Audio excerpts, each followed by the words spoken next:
Welcome back to Daily DeFi. Today we're going to focus down on the top three altcoins in the decentralized finance space by the total value locked in, which is what we do every single day here is we track the actual max total value locked in decentralized finance every single day on Daily DeFi. But it isn't too often that we actually take a separate episode, take a step away from just kind of the market news and everything going on and analyze the current state of these really top three DeFi projects. If you're looking at kind of the at least relatively small volatility when you compare them with some of these extreme low cap coins. Obviously, when you compare it with something like a traditional market, like the commodities market, for example, obviously these top three projects are very volatile, losing and gaining billions of dollars every single day in market cap and in total value locked in. So you see Maker is at this top spot. So that's why every day on Daily DeFi, we look at Maker dominance. Just a little bit ago when I was in Turkey, I'm back here in the United States for a funeral, and then I'm back over to Georgia, Armenia, and Ukraine. But when I was in Turkey, I remember that Compound was kind of switching places. Now Aave is up there. And one thing you have to really understand just from, take a step back of, should I own Maker? Should I own Aave? Should I own Compound? Just take a bird's eye view and go, okay, what's the narrative? What's kind of going on here? What's the trend? Well, the top three projects with the total value locked in are lending projects. That's because throughout all of human history, we've had this kind of need to create IOUs. Like if you only can do, basically, if there is no reciprocity in a system, it can't flourish. In order for an economy to grow, at least the way we've seen it throughout human history, is you essentially have to kind of create derivatives on top of the underlying assets. Otherwise, you're kind of static. You can't move as quickly. But when banks can give people loans based on their credit score, when we can do these things, it kind of expands the whole economy. Some would argue this is the worst thing in the world. Some would argue this is the best in the world. This is not me trying to state my opinion, rather just trying to state the overall kind of objective view of how these things work, right? This is obviously from a very basic explanation level, but the idea here is humans for the longest time have needed to lend things to others. For example, there's a great book called Stone Age Economics, and it basically talks about how reciprocity was really this first currency. So, back in the olden days, let's say you were a farmer and you raised chickens, and I made clay pots. Well, if I didn't have any clay pots and I still needed to feed my family, and you're living next to me, and we don't have anything to barter with except the goods that we make, we're going to create an IOU. So I'm going to say, hey, if you give me a chicken or you give me some eggs to feed my family, I will give you a clay pot down the road. Now, I'm not going to be able to give you the pot today, but I will be able to pay you back. This is essentially, when you zoom all the way back, it still applies today. It's still these same needs. These lending platforms are huge. And the beautiful thing is they have game theory built into them. So with lending platforms, essentially you have this incentive for people to want to come on because they get high rates for either providing liquidity, either staking on the network, maybe doing some yield farming with some of these other projects. But then after that, you see the next three are all decentralized exchanges. So SushiSwap, Curve, Uniswap. So you kind of got to take these things into account and go, okay, do you think 10 years from now, I always have a long-term view on most markets, at least 10-year time horizon for my core position if I believe in something fundamentally. Then I talk about my trident approach, where I essentially have the core position that I average into, the middle position, which can be like short-term, maybe to medium-term, like swing trading. And then the third allocation of the trident, the third kind of prong, is having stable coins, or in like if I'm investing in, let's say, real estate or commodity, I have just capital allocated in a bank account that's solid.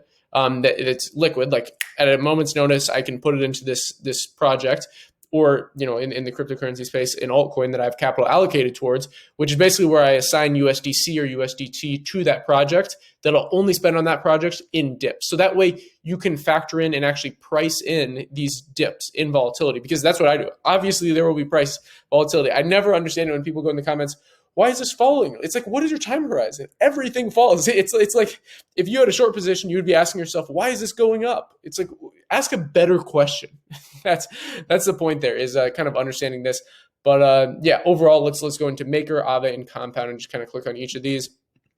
Again, typically we just do news here on Daily DeFi, but since I have this funeral the day of this posting, I'm just this is a pre-recorded one, so obviously I usually do the daily news. Then Sunday, hopefully I'll be back to normal. There potentially won't be a Daily DeFi tomorrow, but if I am able to make one, it'll be probably later in the day because it's Mother's Day. I'm here back in the United States with family.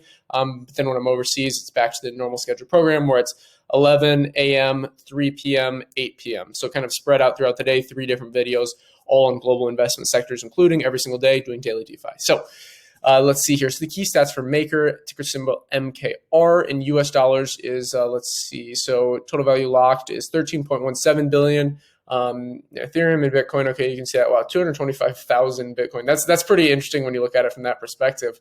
Obviously there's 21 million total Bitcoin, so kind of shows you, when you do the math or the percentages of like, okay, so the total, like you take that kind of chunk of the pie of Bitcoin and go, okay, it's just locked in Maker. So interesting kind of way to look at the market. And then supply locked is 2.66%.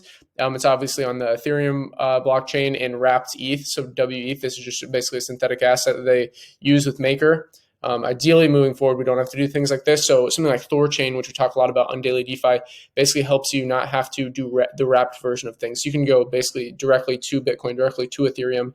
And that's also what projects like Polkadot are trying to do, is create interoperability, basically create bridges between all these projects together. So all the different blockchains, all the different smart contract networks can work in unison rather than just kind of being their own little islands. So something like I said, Polkadot is trying to bridge all these together. Okay. So Aave, ticker symbol AAVE, also on Ethereum, also the most locked, obviously, is wrapped ETH. So what, 11.06 billion, that's quite interesting. They describe themselves here as the world, from the Finnish word ghost. I actually heard in a really good interview, I think it was on maybe Tim Ferriss' show, on the founder of Aave, that was quite interesting.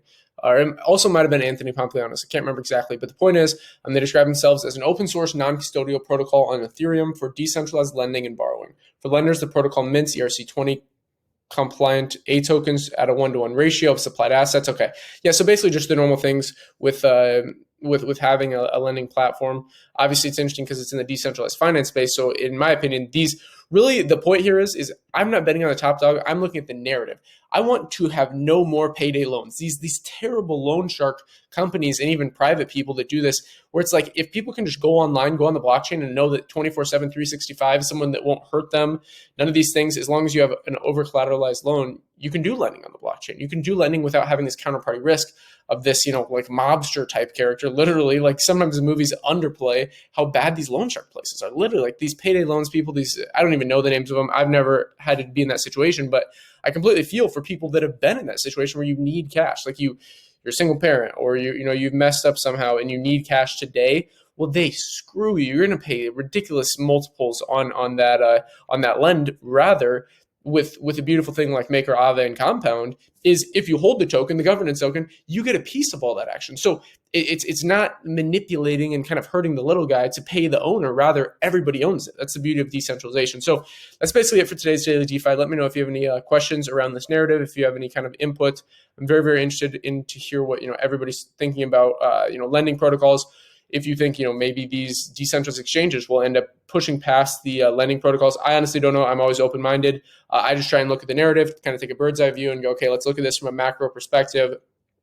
And, when you project 10 years down the line, do you think decentralized exchanges will be worth more as far as total value locked in, or lending platforms? Well, I personally would think maybe lending platforms. But if DEXs really do get the adoption, if all the centralized exchanges, let's say, there's something wrong happened, all the governments banned them, and everybody moved to DEXs, I think this could happen. The total value could go up because you essentially, for each trade, you have to provide liquidity for the network, and that would be the value locked in, something like Uniswap. So like I said, I know I was talking pretty quick there, but you can always slow down the video or watch it on 2x speed. I typically watch videos on 2x speed when I'm going through videos, kind of consuming as much data as possible, and then kind of taking notes as I go. But yeah, all up to you. The point is, identify the narrative, form your own thesis, form your own opinion. Then you can take, either you can paper trade it or you can take action in your own hands and actually start investing. So that's all for today's episode. If you enjoyed it, like, subscribe, button all, invest global. Hope you enjoyed this episode of Daily DeFi, and until next time.